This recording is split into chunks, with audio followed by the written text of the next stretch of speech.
அன்பான இறைமக்களே, உங்கள் அனைவரையும் நம் ஆண்டவர் இயேசு கிறிஸ்துவின் நாமத்தினால் வாழ்த்துகிறேன். இன்றைய இறை வார்த்தையில் விண்ணக அரியணையில் வீற்றிருக்கும் தந்தையாம் கடவுளுடைய கையில் ஒரு புஸ்தகம் இருக்கிறது. அந்த புஸ்தகத்தை திறப்பதற்கு தகுதி உள்ளவர்கள் அங்கு யாருமே இல்லை. ஆண்டவராகிய இயேசு கிறிஸ்து, தன்னையே பலியாக ஒப்பு கொடுத்த இயேசு கிறிஸ்து, அவரால் மட்டும் நான் அந்த புஸ்தகத்தை திறக்க முடியும். அவரே உலகின் பாவங்களை போக்கும் ஆட்டுக்குட்டியானவர். அவர் மட்டும் நான் அந்த புஸ்தகத்தை திறக்க தகுதியுள்ளவர். ஏனெனில் அவரே நம்முடைய பாவங்களுக்காக சிலுவையில் இரத்தம் சிந்தி தன்னுடைய உயிரையே கொடுத்து நம்மை மீட்டுள்ளார். அந்த இறைவனின் செம்மறியாகிய ஆட்டுக்குட்டியானவர் மீது நம்பிக்கை வைத்து அவரை ஏற்றுக்கொள்கிற ஒவ்வொருவருக்கும் அவர் மீட்பு அளிக்கிறார், புது வாழ்வு தருகிறார். அன்பின் பரலோக பிதாவே, உம்மை போற்றுகிறோம், உம்மை புகழ்கிறோம், உம்மை ஆராதிக்கிறோம், உமக்கு நன்றி கூறுகிறோம் அப்பா. எங்களுக்காக சிலுவையில் பலியான தேவனே உமக்கு நன்றி ராஜா. எங்களுடைய பாவங்களுக்காக சிலுவை மரணத்தை ஏற்ற தேவனே உமக்கு நன்றி ராஜா. நன்றி தேவனே, நீரே உலகின் பாவங்களை போக்க வந்த செம்மறியாகிய இயேசு கிறிஸ்து ஆண்டவரே, எங்கள் மீட்பரே, எங்கள் மெஸ்ஸியாவே, எங்கள் நல்லாயனே, எங்கள் வழிகாட்டியே, உமக்கு நன்றி ராஜா. உம்மை ஸ்தோத்தரிக்கிறோம், உம்மை புகழ்கிறோம், உம்மை ஆராதிக்கிறோம், உமக்கு நன்றி கூறுகிறோம் அப்பா. ஆண்டவரே, உங்கள் முழு இதயத்தோடு என்னை தேடும்போது நீங்கள் என்னை கண்டடைவீர்கள் என்று சொன்ன தேவனே, இதோ இப்பொழுது எங்களுடைய முழு உள்ளத்தோடு நாங்கள் உம்மை நோக்கி மன்றாடுகிறோம் அப்பா. உம்மை நோக்கி கெஞ்சுகிறோம் தேவனே. ஆண்டவரே, எங்கள் மீது இரக்கமாயிரும் அப்பா. எங்கள் ஒவ்வொருவரையும் உம்முடைய வல்லமையினால நிரப்பும் தேவனே. தம் ஒரே மகன் மீது நம்பிக்கை கொள்ளும் எவரும் அழியாமல் நிலைவாழ்வு பெறும் பொருட்டு அந்த மகனையே அளிக்கும் அளவுக்கு உலகின் மேல் அன்பு கூர்ந்த தேவனே உமக்கு நன்றி ராஜா. நன்றி தேவனே. ஆண்டவரே, நன்மை செய்ய ஒருவருக்கு தெரிந்திருந்தும் அதை அவர் செய்யாவிட்டால் அது அவருக்கு பாவம் என்று சொன்ன தேவனே, இதோ நாங்கள் நன்மை செய்யாத நேரங்களுக்காக உம்மிடம் மன்னிப்பு கேட்கிறோம் அப்பா. பிறருக்கு உதவ முடிந்தும் உதவி செய்யாத நேரத்திற்காக மன்னிப்பு கேட்கிறோம் ராஜா. பிறருடைய துன்பத்தில் அவர்களுக்கு உதவி செய்யாத தருணத்திற்காக மன்னிப்பு கேட்கிறோம் ராஜா. எங்களை மன்னியும் தேவனே, மன்னியும் அப்பா. பால் குடிக்கும் தன் மகவை தாய் மறப்பாளோ? கருத்தாயினவள் தன் பிள்ளை மீது இரக்கம் காட்டாதிருப்பாளோ? இவர்கள் மறந்தாலும் நான் உன்னை மறக்கவே மாட்டேன் என்று சொன்ன தேவனே, எப்பொழுதும் என்னை நினைவில் வைத்திருக்கிற தேவனே உமக்கு நன்றி ராஜா. என் துன்பங்களையும் வேதனைகளையும் நீர் அறிவீர் ராஜா. என்னுடைய கஷ்டங்கள் உமக்கு தெரியும் அப்பா. எதுவும் உமக்கு மறைவானது இல்லை தேவனே. இந்த துன்பகரமான சூழ்நிலையில் இருந்து, இந்த வேதனையான நிலையில் இருந்து எனக்கு விடுதலையை கொடும் அப்பா. என் குடும்பத்தில் உள்ளவர்களுக்கு விடுதலையை கொடும் ராஜா. ஒவ்வொருவருடைய கஷ்டத்தையும் எடுத்து போடும் ராஜா. துன்பத்தை எடுத்து போடும் அப்பா. வாழ்வில் ஒரு சந்தோஷமும் நிம்மதியே இல்லாத வாழ்க்கை வாழ்ந்து கொண்டிருக்கிறோம் அப்பா. எங்களுடைய வாழ்விலே சமாதானத்தை கட்டளையிடும் அப்பா. துன்பத்தை நீக்கி இன்பத்தை கொடும் ராஜா. எங்கள் ஒவ்வொருவர் மீது இரக்கமாயிரும் அப்பா. இரக்கத்தின் ஆண்டவரே, எங்கள் குடும்பத்தில் ஒவ்வொருவரையும் ஒப்பு கொடுக்கிறேன் தேவனே. பிள்ளைகளை ஒப்பு கொடுக்கிறேன் அப்பா. வாழ்க்கை துணையை ஒப்பு கொடுக்கிறேன் அப்பா. உற்றார் உறவினர்களை ஒப்பு கொடுக்கிறேன் அப்பா. வேலை செய்கிற இடத்தில் உள்ள மக்களை ஒப்பு கொடுக்கிறேன் அப்பா. ஒவ்வொருவரையும் ஆசீர்வதியும் அப்பா. வேலையில் உள்ள எல்லா தடைகளையும் எடுத்து போடும் அப்பா. வேலையில் வர வேண்டிய ப்ரமோஷனின் வரவில்லையே என்று அநேக மக்கள் காத்திருக்கிறார்கள் அப்பா.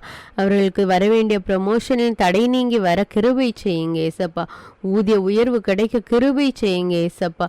ஒரு நல்ல வேலை கிடைக்காதா என்று ஏங்கி கொண்டிருக்கிற வாலிப தம்பி தங்கைகளுக்காக ஜெபிக்கிறேன் அப்பா. அவர்களுக்கு ஒரு நல்ல வேலையை கொடுத்து நல்ல எதிர்காலத்தை அமைத்து கொடும் அப்பா.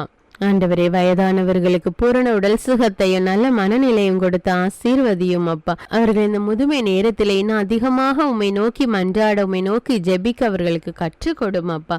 உடல் சுகத்தை கட்டளையிடும் அப்பா. ஆசீர்வதியும் தேவனே. அநேக வாலிப பிள்ளைகள் வாழ்க்கை துணைக்காக ஜெபித்து கொண்டிருக்கிறார்கள் அப்பா. வயதாகி கொண்டே போகிறது, இன்னும் திருமணம் நடக்கவில்லையே என்று அநேக பெற்றோர்கள் ஏங்கி கொண்டிருக்கிறார்கள் அப்பா. பிள்ளைகளுக்கு தேவையான ஏற்ற வாழ்க்கை துணையை கொடுத்து ஆசீர்வதியும் ராஜா. ஏற்ற நேரத்தில் அவர்களுக்கு ஒரு நல்ல வாழ்க்கை துணையை கொடுத்து ஆசீர்வதியும் ராஜா. மனிதன் தனிமையாக இருப்பது நல்லதல்ல என்று சொல்லி அவனுக்கு ஒரு துணையை உருவாக்குவேன் என்று சொன்ன தேவனே, இதோ வாழ்க்கை துணைக்காக தேடிக்கொண்டிருக்கிற பிள்ளைகளுக்கு வாழ்க்கை துணையை கொடுத்து ஆசீர்வதியும் ராஜா. வழி நடத்தும் தேவனே. அன்பின் ஆண்டவரே, என்னோடு இணைந்து ஜெபிக்கிற ஒவ்வொருவரையும் உம்முடைய ரத்த கோட்டைக்குள்ளே ஒப்பு கொடுக்கிறேன் அப்பா. ஒவ்வொருவரையும் பாதுகாத்து வழி நடத்தும் அப்பா. இயேசுவின் நாமத்தில் ஜெபிக்கிறேன், ஆமீன். முதல் வாசகம். திருத்தூதர் யோவான் எழுதிய திருவெளிப்பாட்டிலிருந்து வாசகம். அதிகாரம் 5, இறைவார்த்தைகள் 1 முதல் 10. சகோதர சகோதரிகளே, அரியணையில் வீற்றிருந்தவரது வலக்கையில் ஒரு சுருளீட்டை கண்டேன். அதில் உள்ளும் புறமும் எழுதியிருந்தது. அது 7 முத்திரை பொறிக்க பெற்று மூடப்பட்டிருந்தது. முத்திரைகளை உடைத்து ஏட்டை பிரிக்க தகுதி பெற்றவர் யார் என்று வலிமை மிக்க வானதூதர் ஒருவர் உரத்த குரலில் முழங்க கண்டேன். நூலை திறந்து படிக்க விண்ணுலகிலோ மண்ணுலகிலோ கீழுலகிலோ இருந்த எவராலும் இயலவில்லை. சுருளேட்டை பிரித்து படிக்க தகுதி பெற்றவர் எவரையும் காணவில்லையே என்று நான் தேம்பி அழுதேன். அப்பொழுது மூப்பருள் ஒருவர் என்னிடம், அழாதே, யூதா குலத்தின் சிங்கமும் தாவிதின் குல கொழுந்துமானவர் வெற்றி பெற்று விட்டார். அவர் அந்த 7 முத்திரைகளையும் உடைத்து ஏட்டை பிரித்து விடுவார் என்று கூறினார். அந்த 4 உயிர்களும் மூப்பர்களும் புடைசூல அரியணை நடுவில் ஆட்டுக்குட்டி ஒன்று நிற்க கண்டேன். கொல்லப்பட்டது போல் அது காணப்பட்டது. அதற்கு 7 கொம்புகளும் 7 கண்களும் இருந்தன. அக்கண்கள் மண்ணுலகெங்கும் அனுப்ப பெற்ற கடவுளின் 7 ஆவிகளே. ஆட்டுக்குட்டி முன் சென்று அரியணையில் வீற்றிருந்தவரின் வல கையிலிருந்து அந்த ஏட்டை எடுத்தது. அப்பொழுது அந்த 4 உயிர்களும் 24 மூப்பர்களும் ஆட்டுக்குட்டி முன் வீழ்ந்தார்கள். அவர்கள் ஒவ்வொருவரும் யாழும் சாம்பிராணி நிறைந்த பொற்கிண்ணங்களும் வைத்திருந்தார்கள். இறை மக்களின் வேண்டுதல்களே அக்கிண்ணங்கள். அவர்கள் புதியதொரு பாடலை பாடிக்கொண்டிருந்தார்கள். ஏட்டை எடுக்கவும் அதன் முத்திரைகளை உடைத்து பிரிக்கவும் தகுதி பெற்றவர் நீரே.